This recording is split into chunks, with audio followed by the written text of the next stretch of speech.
Convido você a abrir a palavra de Deus comigo, na segunda carta do apóstolo Paulo a Timóteo, capítulo 4. Segunda carta de Paulo a Timóteo, capítulo 4. Nós vamos ler dos versículos 6 ao versículo 18. Esta é a última carta de Paulo. Este é o último capítulo desta carta. Estes são os últimos versículos deste capítulo. Essas são as últimas palavras do apóstolo antes de caminhar para o martírio. Quanto a mim, já estou sendo oferecido por libação, e o tempo da minha partida é chegado. Combati o bom combate, completei a carreira, guardei a fé. Já agora a coroa da justiça me está guardada, e não apenas a mim, mas a tantos quantos amam a sua vinda. Procura vir ter comigo depressa, porque Demas, tendo amado o presente século, me abandonou e se foi para Tessalônica. Crescente foi para a Galácia e Tito para a Dalmácia. Somente Lucas está comigo. Toma contigo Marcos e traze-o, pois me é útil para o ministério. Quanto a Tíquico, mandei-o até Éfeso. Quando vieres, traze a capa que deixei em Troade, na casa de Carpo, bem como os livros, especialmente os pergaminhos. Alexandre o latoeiro causou-me muitos males. O Senhor lhe dará paga naquele dia. Tu guarda-te também dele, porque resistiu fortemente às nossas palavras. Que isto não lhe seja posto. Que o Senhor lhe dê a paga segundo as suas obras. Na minha primeira defesa, ninguém foi a meu favor, antes todos me abandonaram. Que isso não lhe seja posto em conta. Mas o Senhor me assistiu e me revestiu de forças, para que por meu intermédio a pregação fosse plenamente cumprida, e todos os gentios a ouvissem, e fui libertado da boca do leão. O Senhor me livrará também de toda obra maligna, e me levará salvo para o seu reino celestial. A Ele glória pelos séculos dos séculos. Amém. Eu peço permissão a você para retornar a este texto apenas na conclusão da minha palavra. Eu gostaria hoje de trazer à sua memória uma síntese da história do apóstolo Paulo. Certamente ele foi o maior evangelista, o maior pastor, o maior missionário, o maior teólogo e o maior plantador de igrejas da história do cristianismo. Nenhum homem na história da humanidade exerceu tanta influência na cultura ocidental como o apóstolo Paulo. Nenhum escritor da humanidade teve as suas obras mais divulgadas, mais publicadas e mais espalhadas pelo mundo do que o apóstolo Paulo. O nome dos imperadores caíram no esquecimento e estão cobertos de pó. Mas este homem que morreu só e pobre, arrancado de uma masmorra romana e degolado pela guilhotina de Roma, tem seu nome anunciado e proclamado em todo o mundo. Por isso eu gostaria de convidar você para acompanhar-me nesta caminhada pela sua vida e pela sua história. Quem foi o apóstolo Paulo? A primeira coisa que nós sabemos, à luz de Filipenses capítulo 3, versos 3 a 5, que ele foi circuncidado ao 8º dia, ele era da linhagem de Israel, da tribo de Benjamim, hebreu de hebreus, quanto à lei fariseu, quanto ao zelo perseguidor da igreja. Em outras palavras, ele era um judeu puro sangue, procedente da mais importante tribo de Israel. Sabemos que ele nasceu em Tarso, na Cilícia. Consequentemente, ele era um cidadão romano.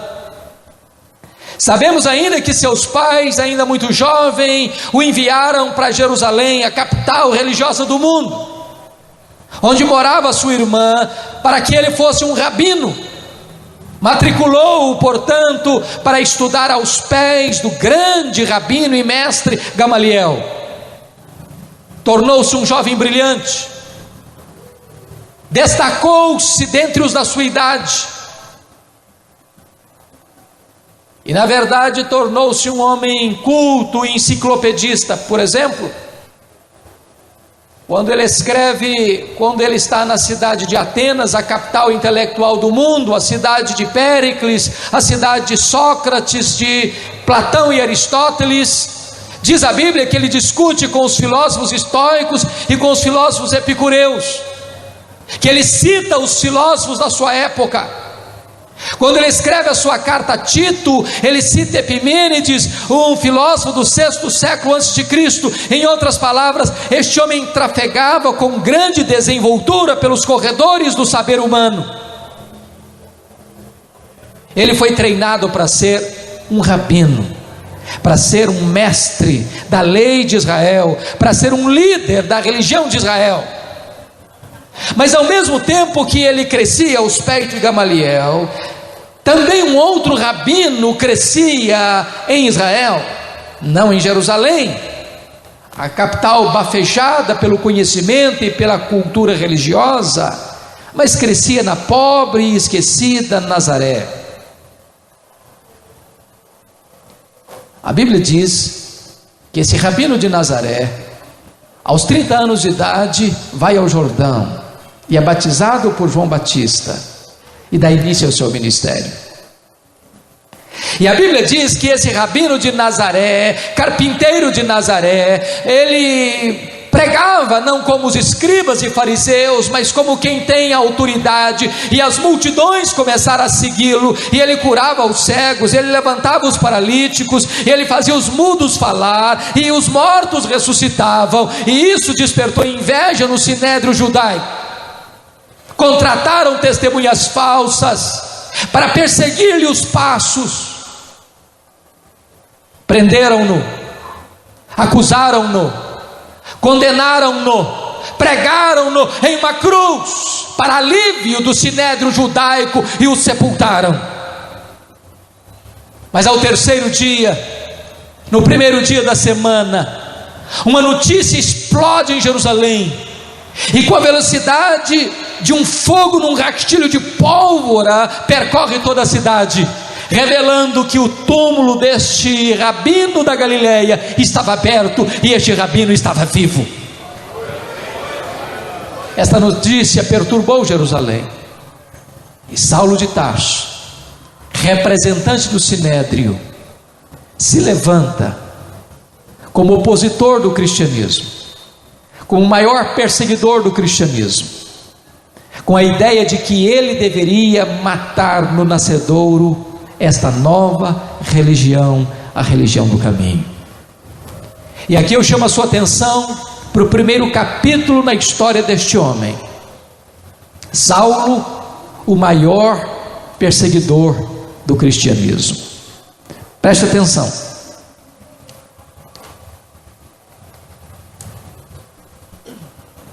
O Novo Testamento nos dá dois retratos de Saulo. O primeiro retrato é que ele é apontado como uma fera selvagem.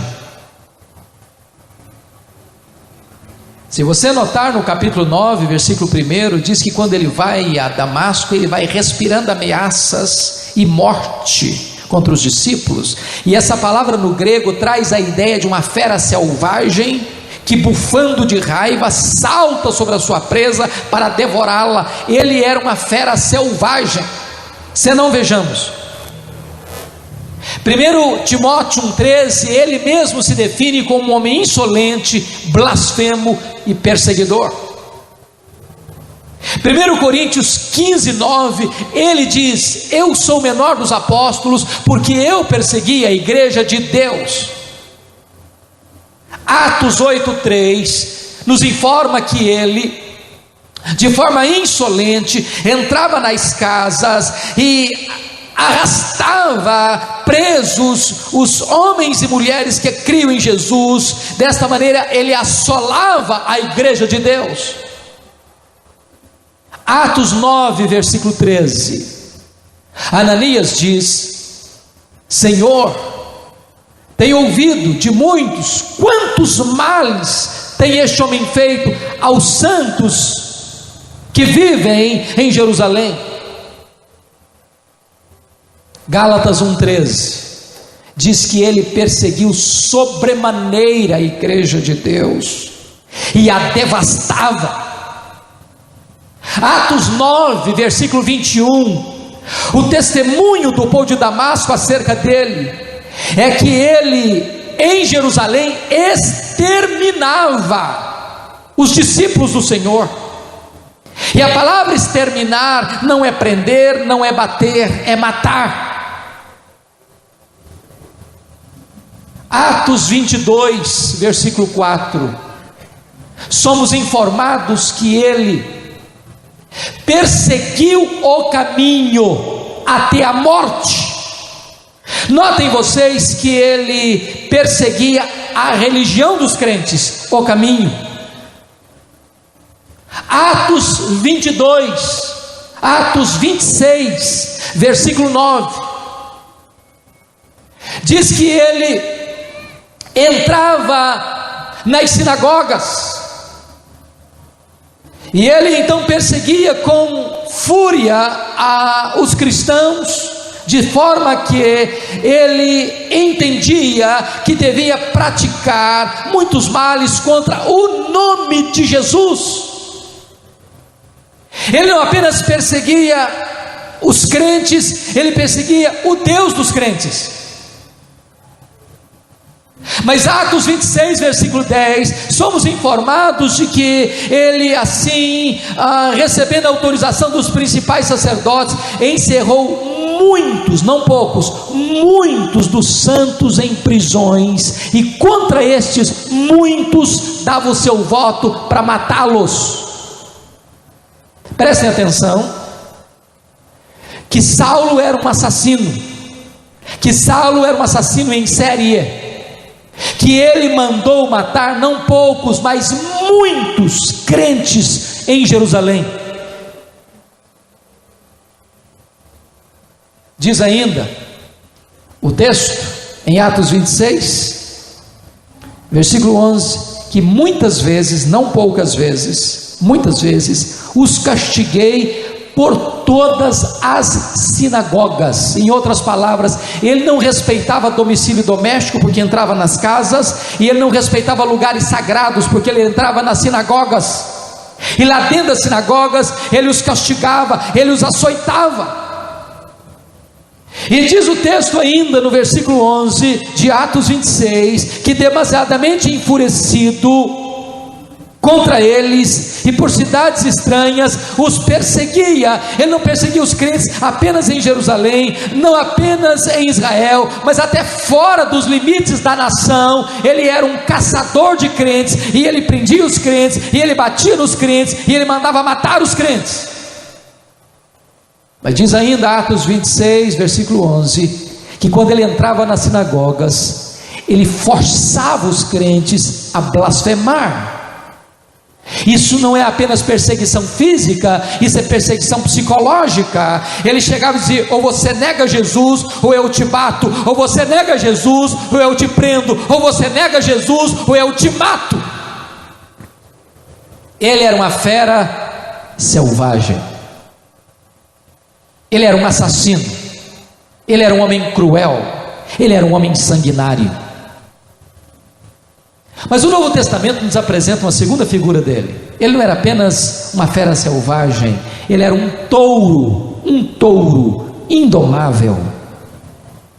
Atos 26, versículo 14, traz a seguinte informação: quando ele ia para Damasco, o próprio Jesus aparece para ele, gritando: Saulo, Saulo, por que me persegues? Dura coisa te é recalcitrares contra os aguilhões. Eu fui criado na roça e já vi muito boi, bezerro,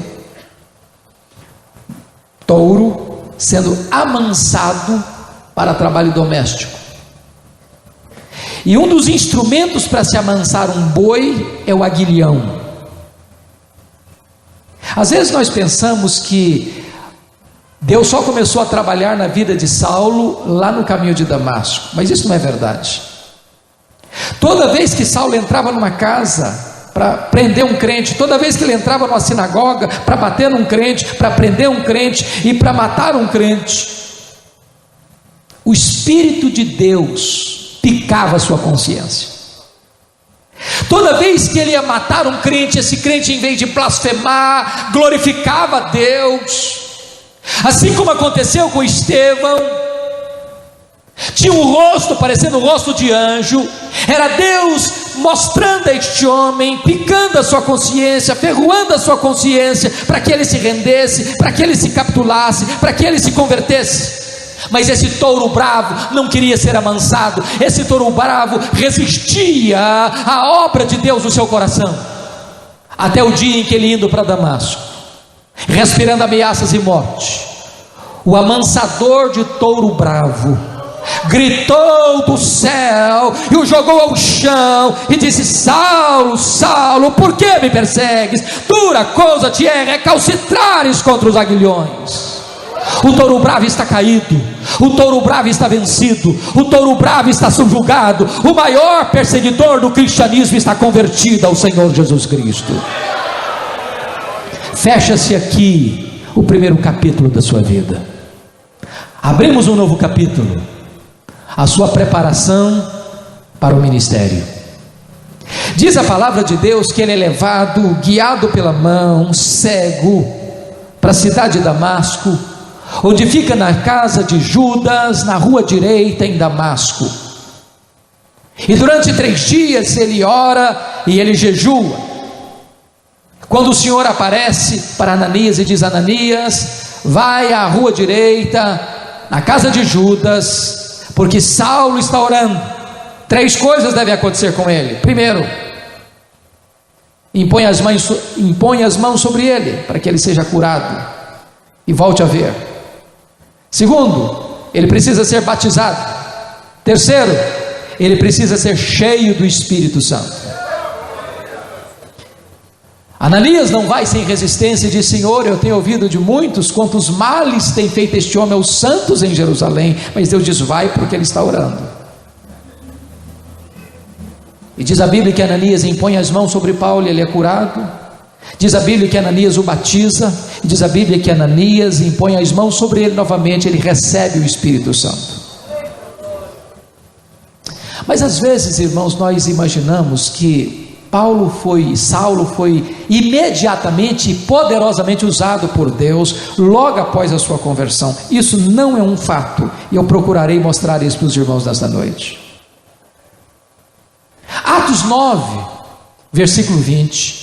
Somos informados que logo após ele ser curado, batizado e revestido com o Espírito Santo, ele pregava nas sinagogas em Damasco, anunciando ou declarando que Jesus é o Filho de Deus.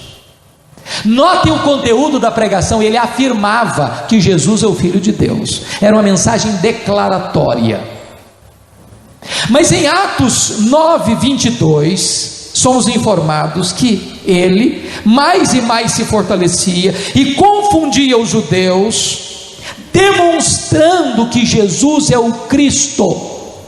Eu pergunto a você: há alguma diferença entre a pregação do verso 20 e a pregação do verso 22 de Atos 9? Em outras palavras, há alguma diferença entre declarar e afirmar? Ou melhor, de declarar e demonstrar? É óbvio que há uma profunda diferença. A pregação do verso 20 era apenas declaratória, mas a palavra demonstrar significa provar meticulosa e detalhadamente uma tese. A pergunta é: quanto tempo durou entre a pregação do verso 20, onde ele declarava que Jesus é o Filho de Deus, para a pregação do verso 22, onde demonstrava que Jesus é o Cristo, é o Messias? Atos não responde, Mas a resposta está em Gálatas capítulo 1, versículos 14 a 17. Onde Paulo esteve?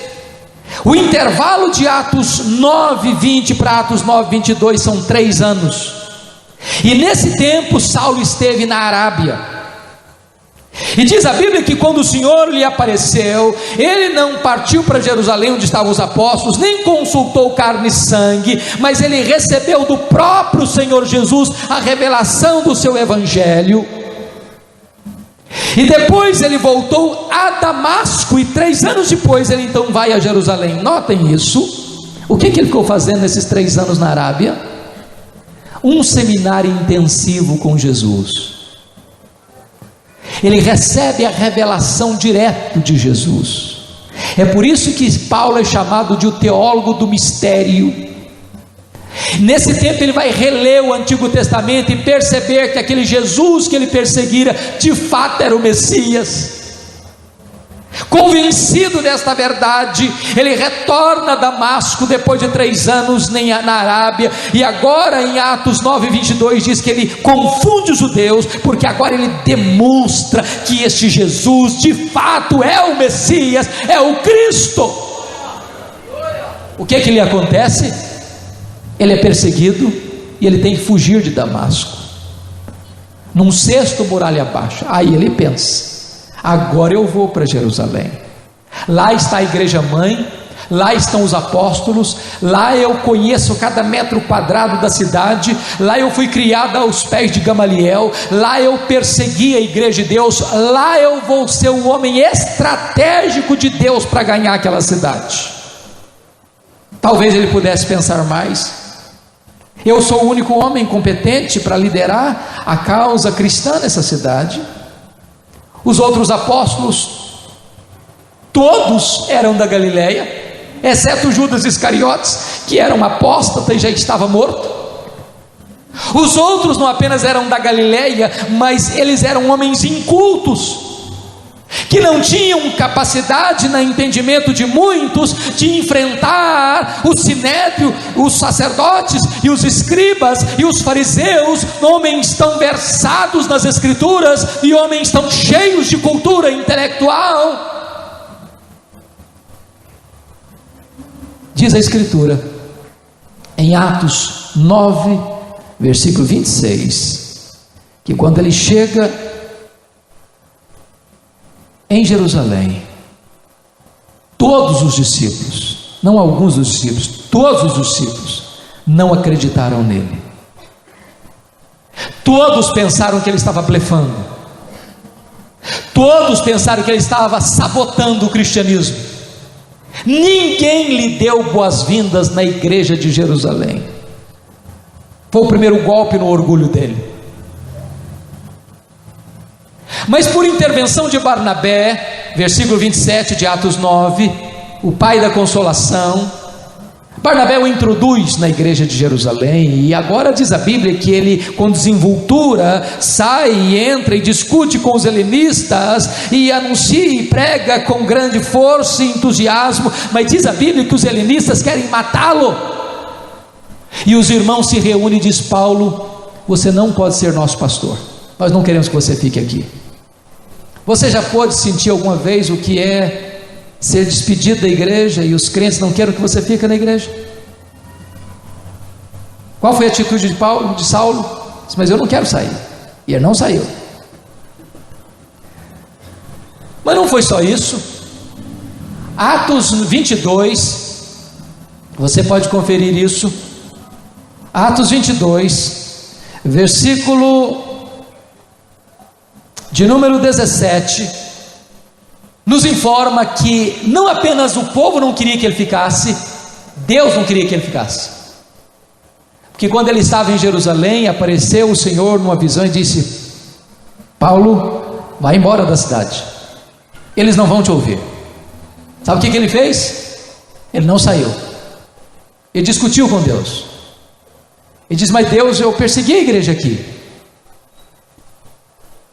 Quando mataram Estevão, tua testemunha, eu guardei as vestes daqueles que o apedrejaram. Em Trocando em miúdos, ele está dizendo o seguinte para Deus: Deus, o Senhor vai cometer um erro estratégico me tirando daqui.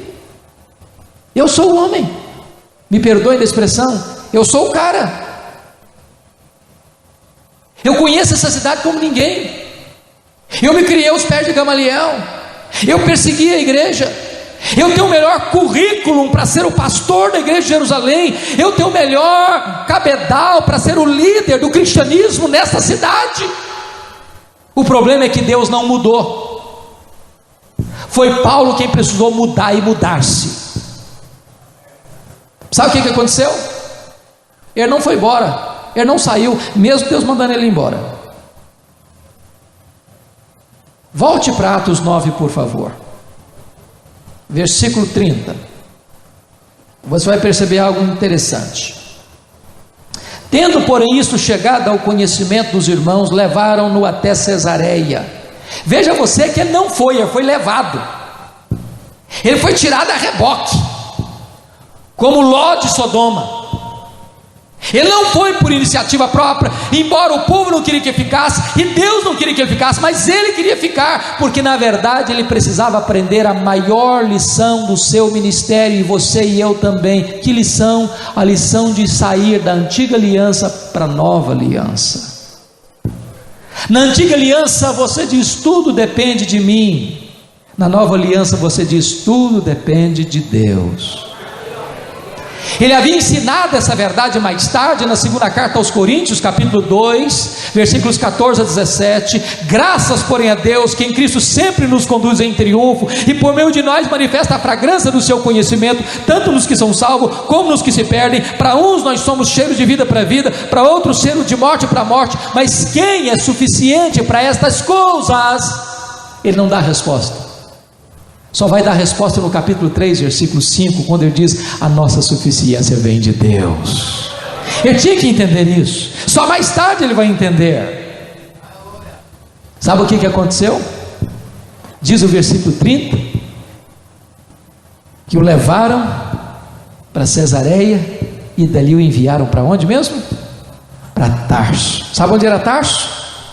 A cidade onde ele nasceu. Sabe o que Deus está mandando esse moço fazer? Meu filho, você que tem tantos planos, você que acha que é a figura central, você que acha que é a peça central, você que acha que é insubstituível, que é indispensável, arruma as malas e volta para casa.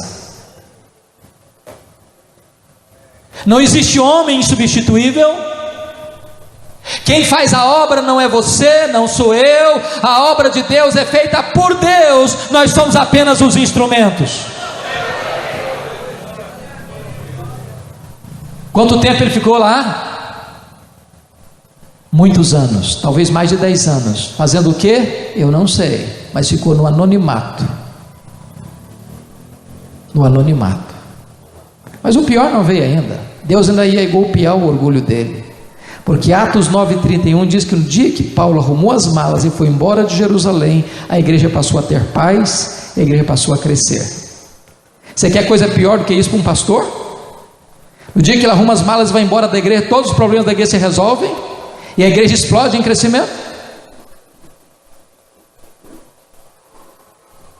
Mas preste atenção nisso. Deus primeiro trabalha em você, para depois trabalhar através de você. Deus está mais interessado em quem você é do que no que você faz. Deus não se impressiona com performance. Deus vê o coração. Muitos anos depois, explode o avivamento em Antioquia da Síria, capital da Síria, terceira maior cidade do mundo. A igreja de Jerusalém manda para lá Barnabé.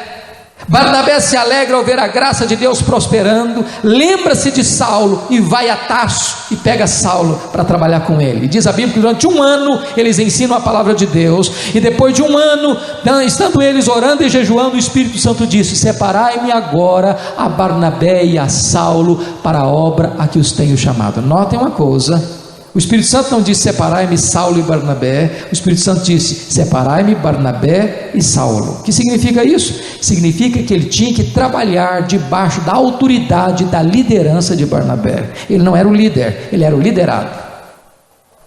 Ele não era o titular, ele era o reserva. Deus estava trabalhando nele, para depois trabalhar através dele. Quando chegaram em Pafos, na primeira viagem missionária, Elimas o mágico tenta impedir o procônsul Sérgio Paulo de converter-se a Cristo, e Saulo, cheio do Espírito Santo, diz: ó filho do diabo, estás tentando perverter a obra de Deus, pois ficarás cego. E diz a Escritura que o procônsul converteu-se a Cristo cheio de temor, e que a partir de Pafos, ele, Saulo, deixa de usar o seu nome judaico Saulo para usar o seu nome romano Paulo, e a partir dali ele se transforma no maior líder do cristianismo, porque já tinha entendido a verdade, que tudo depende de Deus e nada de nós. A primeira viagem missionária acontece com coisas estupendas acontecendo. Em Panfilha, o jovem João Marcos, primo de Barnabé, abandona a viagem e volta para casa. Paulo e Barnabé agora prosseguem, pregando, ensinando, plantando igrejas, vendo os milagres de Deus acontecendo. Mas notem comigo, por favor, Atos 14, versículo 27, algo extraordinário.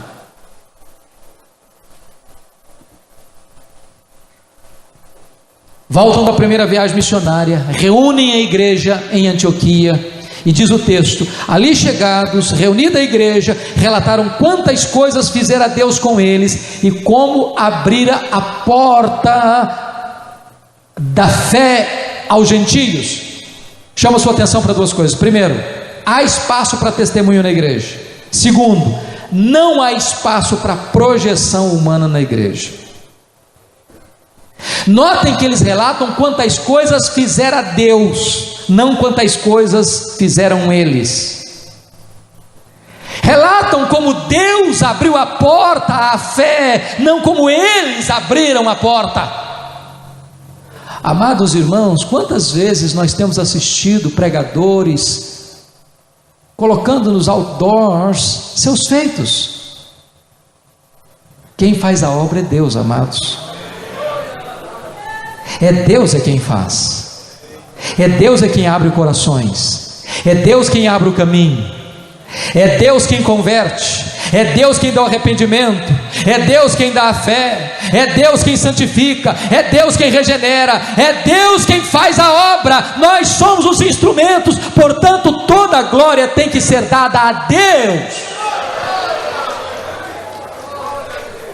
Agora notem, amados, quando a igreja avança, o inferno se incomoda, porque o que você vai ver em seguida é que o diabo, com a sua astúcia, tenta gerar um problema doutrinário na igreja. Sobe alguns falsos mestres de Jerusalém dizendo o seguinte: os gentios não podem ser salvos apenas crendo em Jesus, eles têm que fazer algo mais. Primeiro eles têm que se tornar judeus, se eles não se circuncidarem, só a fé em Jesus não é suficiente. Amados, se a teologia não é boa, não temos condições de fazer a obra de Deus. A evangelização depende de uma teologia clara, a fé só no Senhor Jesus. Não é fé mais misticismo, não é fé mais isso ou mais aquilo, é apenas a fé na pessoa bendita do Senhor Jesus. Diz a Bíblia que o concílio se reuniu e pareceu bem ao Espírito Santo e a eles não impor aos gentios nenhuma coisa a mais, a não ser a única condição de crer, da fé genuína no Senhor para a salvação. Teologia boa, resolvido o problema doutrinário, é hora de voltar para a segunda viagem missionária. Abra sua Bíblia agora em Atos 15, versículos 36 a 41. Acontece algo extraordinário aí. Paulo chega para Barnabé e diz: Barnabé, precisamos voltar para a segunda viagem missionária. Barnabé diz: tá bom. Só um detalhe: o nosso amigo João Marcos, o jovem João Marcos, repensou a sua vida e quer voltar conosco. Diz a Bíblia que Paulo diz: não, eu não acho justo levar esse moço. E diz o texto que houve tal desavença entre Barnabé e Saulo que eles não puderam caminhar juntos. Irmãos amados, os líderes da igreja não deviam brigar, mas às vezes brigam. Os líderes da igreja não deveriam ser intolerantes, mas às vezes são. O que eu acho grandioso é que mesmo quando nós erramos, os planos de Deus não podem ser frustrados. Porque agora, em vez de uma caravana missionária, tem duas.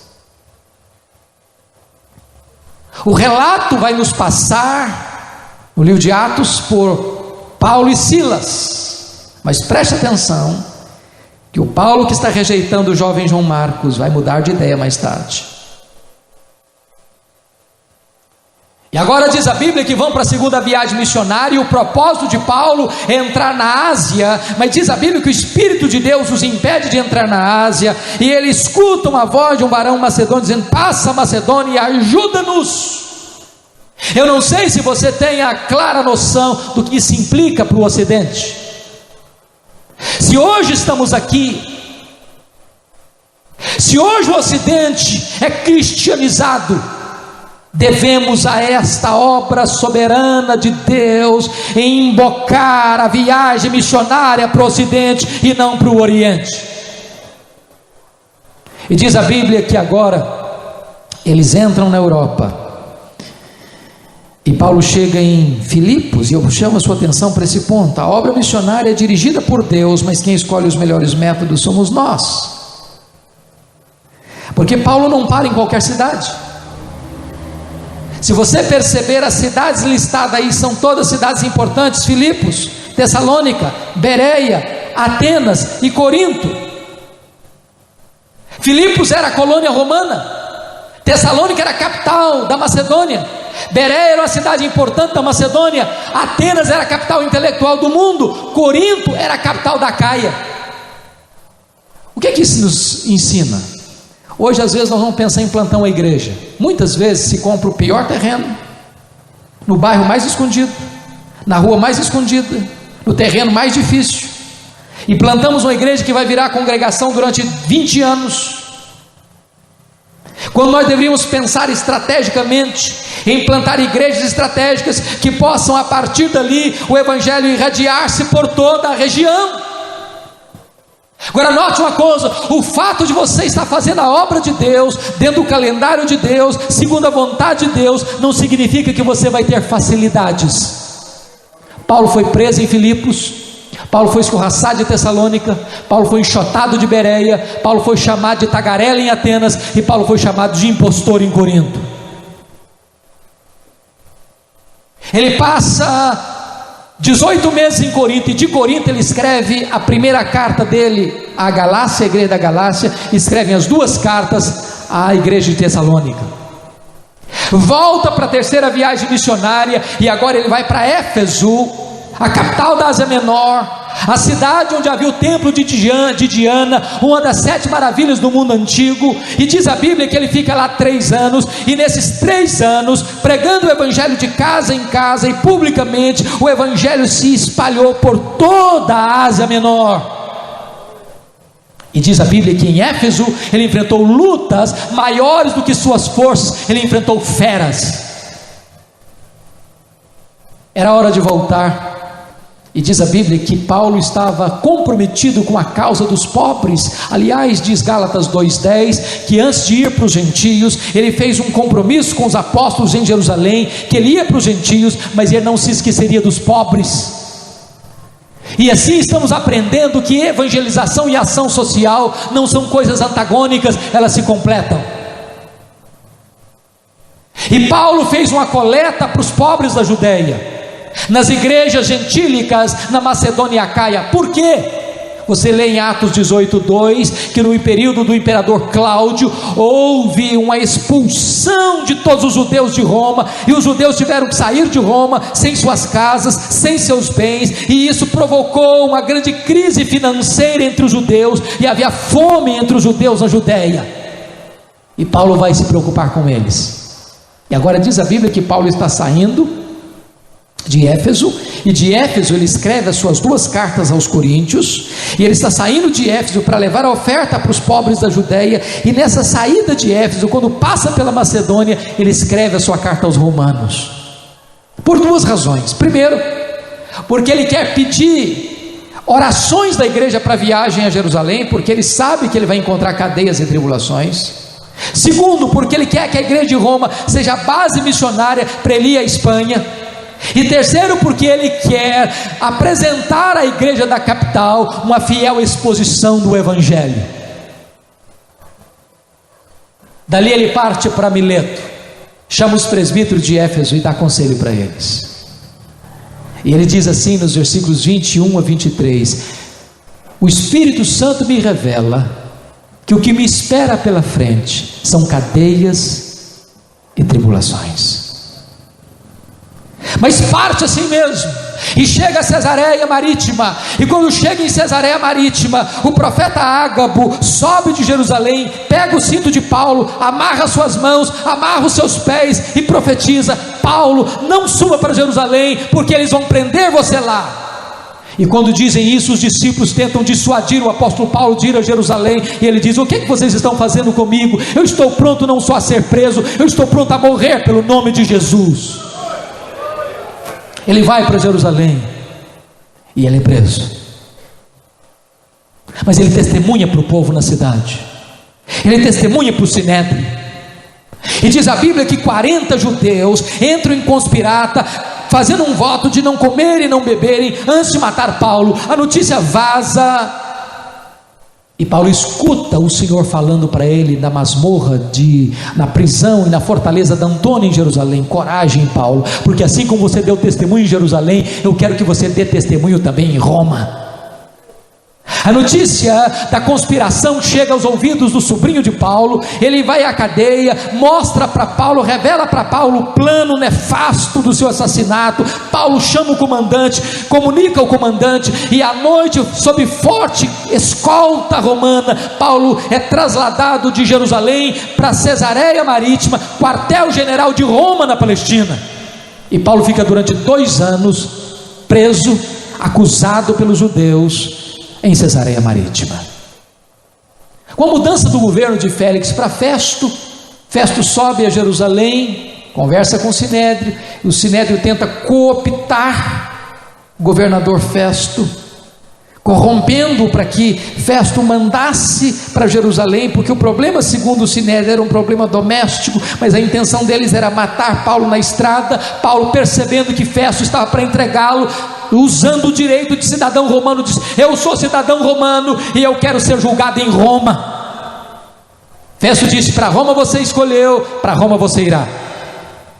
No dia que Paulo pega o navio para Roma, eles enfrentam um naufrágio. Era a vontade de Deus que ele fosse para Roma, mas eles enfrentam um naufrágio. O ponto é tão crítico que 14 dias eles não sabiam se era noite ou dia, porque havia trevas, escuridão. O pânico e o desespero tomou conta de todos. A carga do navio foi jogada fora, o navio estava para se despedaçar, mas um anjo do Senhor apareceu para Paulo e disse: coragem, Paulo, ninguém vai morrer, eu entreguei todos estes nas tuas mãos. Naquele navio tinha 276 prisioneiros. O navio se despedaça e eles chegam em tábuas, nadando na ilha de Malta. E os bárbaros receberam todos com urbanidade, fizeram uma fogueira para aquecê-los.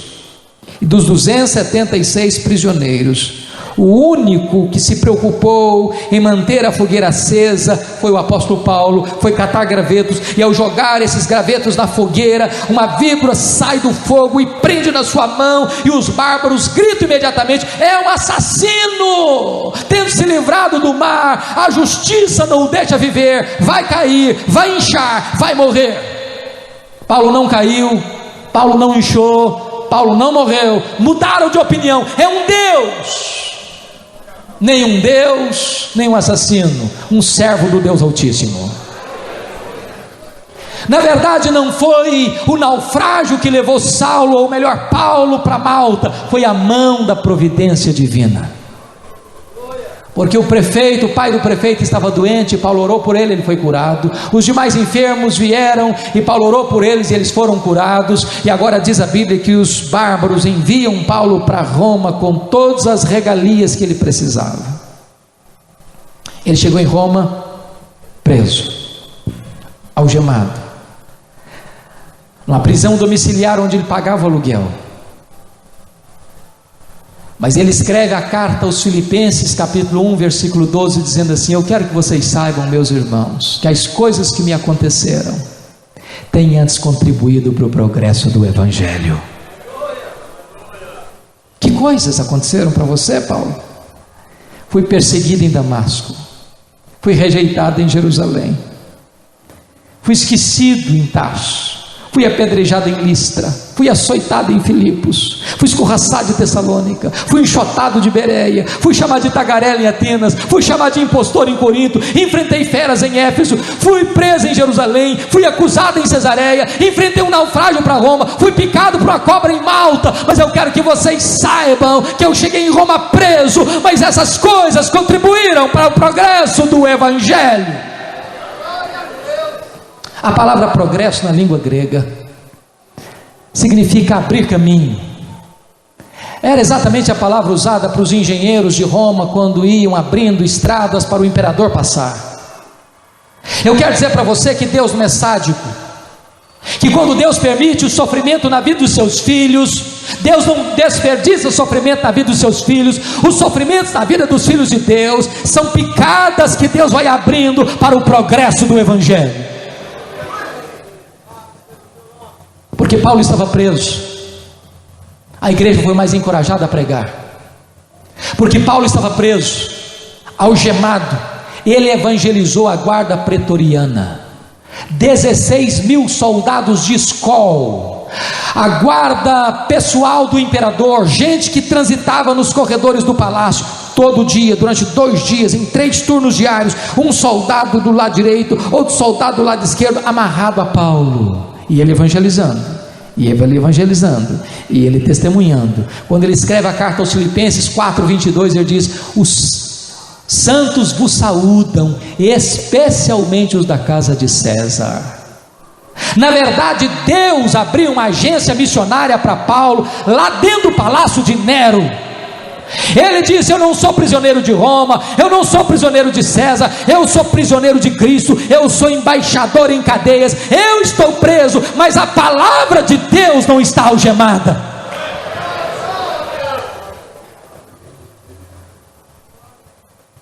Segundo Coríntios capítulo 11, versículos 23, 24 e 25, Paulo diz: eu sofri dos judeus uma quarentena, 5 vezes uma quarentena de açoites menos 1. Em outras palavras, ele sofreu 195 açoites. De que maneira?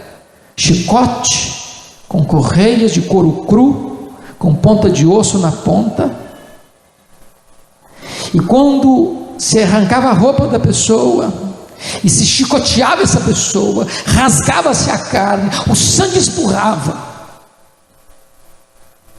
Quando Paulo diz em Gálatas 6,16: quanto ao mais ninguém me moleste, porque eu trago no corpo as marcas de Cristo, ele não estava falando de poesia, ele era um homem todo cicatrizado, 3 vezes fustigado com varas, 3 naufrágios, a Bíblia só relata 1.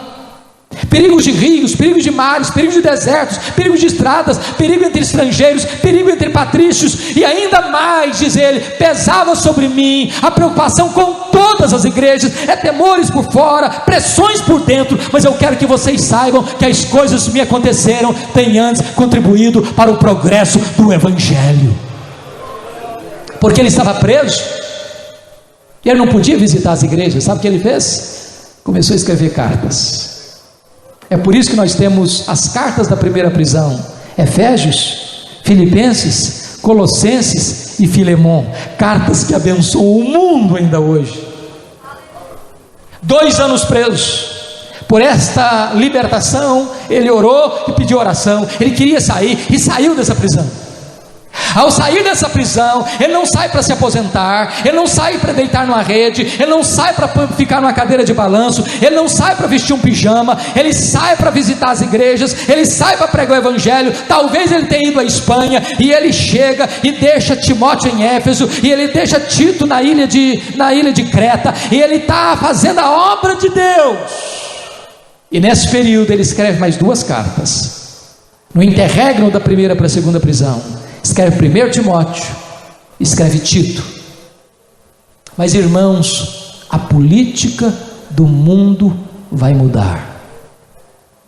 No ano 64, o imperador Nero, que era louco, desvairado, que havia assassinado membros da sua família, inclusive a sua mãe, bota fogo na cidade de Roma. 7 noites e 6 dias a cidade ardendo em chamas, e ele sobe para o alto da torre de Mecenas, vestido de ator, tangendo a sua lira, tocando e cantando os versos de Troia. Quando as chamas cessam, a cidade está em cinzas. Descobre-se que dos 14 bairros de Roma, 4 deles haviam sido poupados das chamas. Desses 4, 2 desses bairros eram densamente povoados por judeus e cristãos. Então Nero encontra um álibi para botar a culpa do incêndio de Roma nos cristãos, e começa uma brutal e sangrenta perseguição aos crentes no mundo daquela época. Os crentes eram presos, amarrados nos postes, queimados vivos para iluminar as noites de Roma. Os crentes eram jogados nas arenas para serem pisoteados pelos touros e para serem devorados pelos leões esfaimados da Líbia, ou para serem trucidados pelas espadas dos gladiadores. Nesse momento, Paulo, percorrendo as igrejas, certamente é caçado, porque ele era o maior líder do cristianismo. Até que ele certamente foi preso, possivelmente em Troade, quando ele estava na casa de Carpo.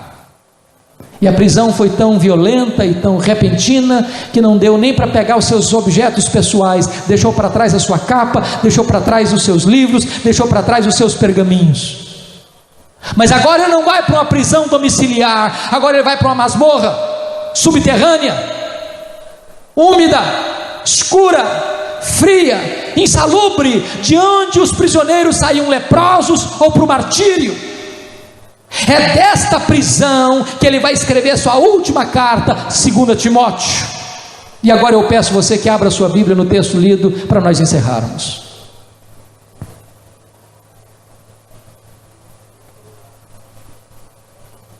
Eu fico pensando, amados irmãos, que se Paulo fosse avaliado pelas lentes da teologia da prosperidade, Paulo seria um fracasso, um total fracasso. O maior pastor do cristianismo, o maior plantador de igrejas do cristianismo, o maior missionário do cristianismo, o maior teólogo do cristianismo, está morrendo pobre, sozinho, abandonado, dentro de uma masmorra, saindo da prisão para o martírio. Ele não tem descendência, ele não tem herança, ele não deixou fortunas, ele não deixou riquezas, na verdade ele não tem nem roupa para vestir. A grande pergunta é: como é que esse homem se sente? Será que amargurado? Será que frustrado? Será que revoltado? Eu chamo a sua atenção, com a sua Bíblia aberta em 2 Coríntios, 2 Timóteo capítulo 4, vamos ver como é que ele entende a vida. Primeiro ele vai fazer uma avaliação do seu passado. Versículo 7: combati o bom combate, completei a carreira, guardei a fé. Os verbos estão todos no passado. Esse homem está dizendo o seguinte: a vida para mim não foi uma vida de amenidades, a vida para mim não foi um parque de diversões, a vida para mim não foi uma colônia de férias, a vida para mim foi um combate, foi uma acesa luta contra o diabo e os seus potestades, os seus principados e potestades. Foi uma luta titânica contra o mundo e contra o pecado. Mas ele diz ainda: eu completei a carreira, eu não larguei a obra no meio do caminho, eu não retrocedi, eu não voltei atrás, eu não me intimidei com as ameaças, eu não negociei princípios, eu não prostituí o meu ministério, eu não vendi a minha consciência. Ele diz em Atos 20, 24: em nada considero a vida preciosa para mim mesmo, conquanto que eu complete a minha carreira e o ministério que eu recebi do Senhor Jesus, para anunciar o evangelho da graça de Deus. Esse homem termina dizendo o seguinte: eu guardei a fé, eu não saí do caminho, eu não apostatei da fé, eu não abri mão dos princípios do Evangelho. Amados irmãos, quantos obreiros nos nossos dias se encantam com as heresias, se encantam com as novidades, prostituem o seu ministério, vendem o seu ministério por dinheiro, vendem o seu ministério por fama, e deixam de lado o antigo Evangelho, o Evangelho da graça, o Evangelho da cruz. Vemos pregações e pregações sobre prosperidade, sobre milagres, sobre coisas e mais coisas, mas aonde está o Evangelho da cruz? O apóstolo Paulo diz: eu nada quero saber a não ser anunciar Jesus e este crucificado. Ele vai fazer agora uma avaliação do seu presente. Versículo 6, preste atenção aí. Ele diz: eu já estou sendo oferecido por libação, e o tempo da minha partida é chegado. Ele está dizendo o seguinte: Roma vai me matar, mas não é Roma que vai me matar, é eu que vou me entregar. E ele usa uma palavra bonita, ele usa uma metáfora para falar da morte. Ele não diz o tempo da minha morte é chegado, ele diz o tempo da minha partida é chegado. Essa palavra grega, partida, ela é muito bonita, ela tem 3 significados muito importantes. Primeiro, ela significava tirar o fardo das costas de alguém. Sabe o que é morrer para o crente? É descansar das suas fadigas, é tirar um peso das costas, é ir para um lugar onde não tem mais choro, não tem mais lágrima, não tem mais dor, não tem mais luto.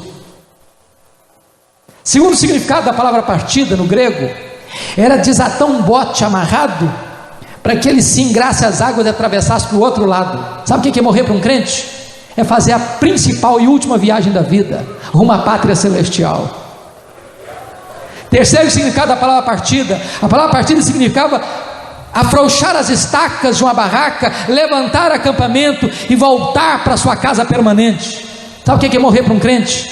É mudar de endereço, é voltar para a casa do Pai. Um pastor foi visitar um crente enfermo e perguntou para ele: meu irmão, como é que você está? E o crente respondeu: pastor, eu nunca estive tão bem. A casa onde eu moro está desmoronando, mas eu já estou de malas prontas para me mudar para a casa do meu pai. Isso é morrer para o crente. E às vezes a gente fica pensando, amados, que quando nós morrermos nós vamos ter uma mansão lá no céu. Mas quando a Bíblia fala de uma mansão, quando este tabernáculo terrestre se desfizer, temos da parte de Deus uma casa feita não por mãos, eterna nos céus. Não está falando que você vai ter lá no céu uma mansão com 5 suítes, com piso de mármore celestial e com torneiras de ouro. Essa mansão é o seu corpo, é um corpo de glória, imortal, incorruptível, poderoso, glorioso, espiritual, celestial, semelhante ao corpo da glória do Senhor Jesus. Paulo não está com medo de morrer. Ele sabe em quem tem crido e sabe para onde está indo. Por isso ele vai fazer agora uma análise do seu futuro. Versículo 8, ele diz: já agora a coroa da justiça me está guardada, e não apenas para mim, mas para todos quantos amam a sua vinda. Ele diz: não importa se Nero vai me considerar culpado, não importa se Roma vai me considerar digno de morte, de martírio, o que importa é que o reto juiz, diante de quem eu vou comparecer, já me declarou justificado e já preparou para mim a coroa da justiça.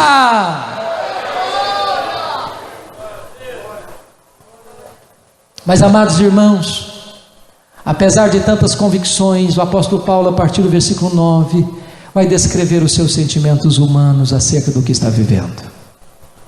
E a primeira coisa que esse homem está enfrentando no final da vida é o problema da solidão. Veja comigo aí, versículo 9. Procura vir ter comigo depressa, meu filho. Veja versículo 21. Venha antes do inverno, filho. Veja versículo 11. Quando você vier, Timóteo, traz o João Marcos com você, porque ele me é útil para o ministério. Lembra lá de Atos 15, 36 a 41, quando ele brigou com Barnabé e disse: comigo esse cara não vai? Pois Paulo envelhece com doçura, ele é velho, mas ele tem capacidade de mudar de ideia e de pedir perdão. Deixa eu dizer para você, meu amado, gente precisa de Deus, mas gente precisa de gente. Precisamos de um ombro amigo. O que me impressiona é que o maior pastor do cristianismo está precisando de um ombro amigo, um peito, onde ancorar a sua cabeça. Segundo lugar, este homem está enfrentando abandono, versículo 10. Ele diz: Demas, tendo amado o presente século, se foi para Tessalônica, foi abandonado. Alguém que andou com ele, alguém que foi seu companheiro, alguém que esteve junto dele, agora volta as costas para ele. Um pastor como Paulo, que investiu a vida nos outros, que deu a sua vida pelos outros, que deu o seu sangue pela igreja, agora no final da vida é abandonado. Terceira coisa que ele enfrenta traição. Veja versículo 14. Alexandre o latueiro causou-me muitos males, o Senhor lhe dará paga naquele dia. Os estudiosos dizem que foi Alexandre o latueiro que foi o delator de Paulo, responsável na sua segunda prisão e consequente martírio. Gente que apunhala pelas costas, gente que puxa o tapete, gente que quer ver a sua derrota, a sua ruína. Paulo, no final da vida, enfrenta esse tipo de gente, e não apenas resistência a ele. Diz o versículo 15 que Paulo diz para Timóteo: e tu, Timóteo, guarda-te também dele, porque resistiu fortemente às nossas palavras. Alexandre persegue o pregador e persegue a pregação, persegue o evangelista e persegue o evangelho, persegue o pregador e persegue a palavra. Quarto lugar, ele está enfrentando privações. Veja o versículo 13. Meus irmãos, Paulo está enfrentando 3 tipos de privações. A primeira privação que ele está enfrentando é privação emocional. Ele está precisando de gente do lado dele, está sozinho numa masmorra. Segunda privação que ele está enfrentando é privação mental. Ele está precisando de ler. Eu acho maravilhoso. O cara sabe que vai morrer, ele está numa masmorra escura, mas ele diz para o seu filho Timóteo: quando você vier, filho, por favor, traz os livros, especialmente os pergaminhos. Eu quero aprender um pouco mais, eu quero estudar um pouco mais, eu quero crescer um pouco mais. Eu não posso desperdiçar o meu tempo. Eu quero investir na palavra de Deus, eu quero meditar na palavra de Deus, eu quero beber da palavra de Deus. Traz os meus livros. Mas ele está enfrentando privações físicas, irmãos. O inverno estava chegando. Em Roma o inverno chega abaixo de 0. Numa masmorra é mais frio dentro do que fora. Esse velho podia morrer de frio antes de ser degolado. E ele está querendo uma capa velha, encebada, surrada, puída. Quantas vezes nós temos tudo e reclamamos e murmuramos, e o maior pastor do cristianismo não tem uma roupa quente para vestir na velhice, na hora da morte.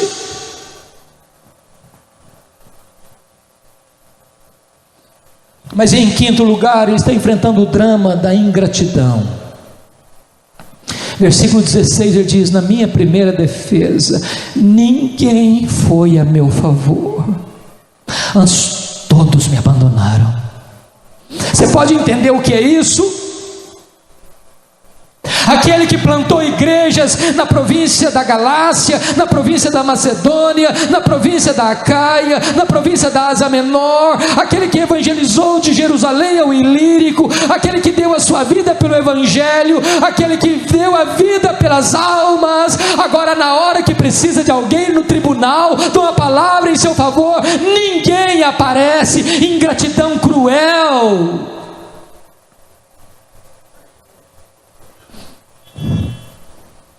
Louvado seja Deus. Ele diz no versículo 17: mas o Senhor me assistiu e me revestiu de forças. Pode faltar a você o apoio dos homens, mas não faltará para você a assistência de Deus. Pode faltar a você o apoio da terra, mas não lhe faltará a ajuda do céu. O Senhor me assistiu e me revestiu de forças para que eu plenamente cumprisse o meu ministério e pregasse a palavra aos gentios. E o Senhor me livrará e me libertará da boca do leão. Louvado seja o Senhor. Agora preste atenção, por favor, nessa cena. Há um dia em que o carcereiro rude e insensível recebe em sua mesa pedaço de papel ou couro com o nome de um prisioneiro que deveria ser executado. E eu vejo essa cena.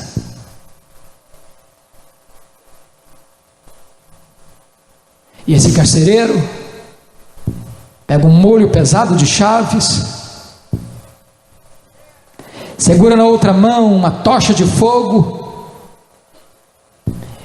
e com passadas largas e pesadas, percorre um longo e frio corredor.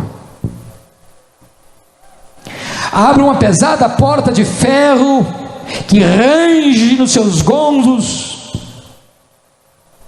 e entra naquela masmorra escura, com um facho de fogo na mão e gritando: prisioneiro Paulo, prisioneiro Paulo, prisioneiro Paulo.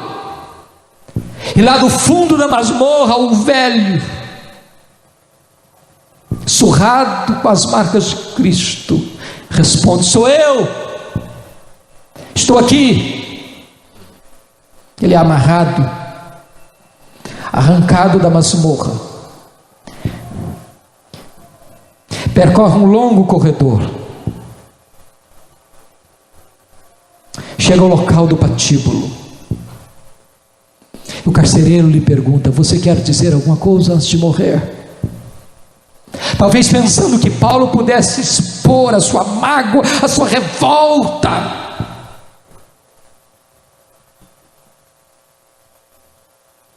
O apóstolo ergue os olhos aos céus e diz a ele: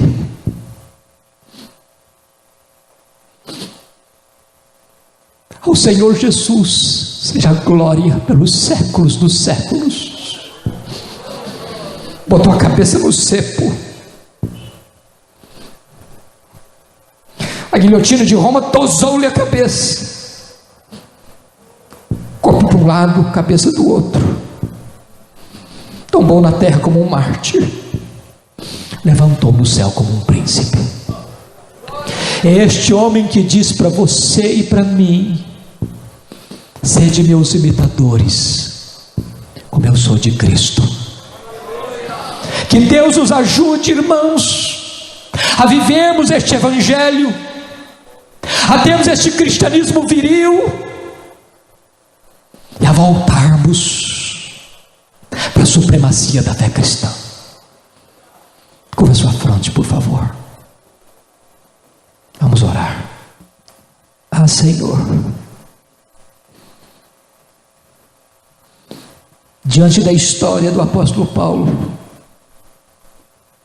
o que cabe a nós é o corar de vergonha pela fraqueza e limitação do nosso viver, pela timidez, pela covardia, pela falta de poder,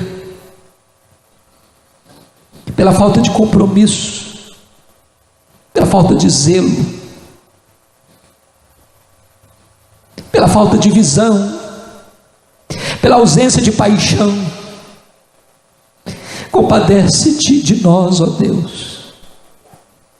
Levanta homens dignos do evangelho em nosso meio, homens e mulheres que estejam prontos a viver e a morrer por Jesus, gente que não negocia princípios e valores, gente que não negocia os valores e as doutrinas e as verdades da tua palavra. Levanta uma igreja forte, santa, piedosa e cheia do teu Espírito, e glorifica o teu nome, Senhor, na vida da tua igreja, em nome de Jesus. Aleluia. Amém. Amém.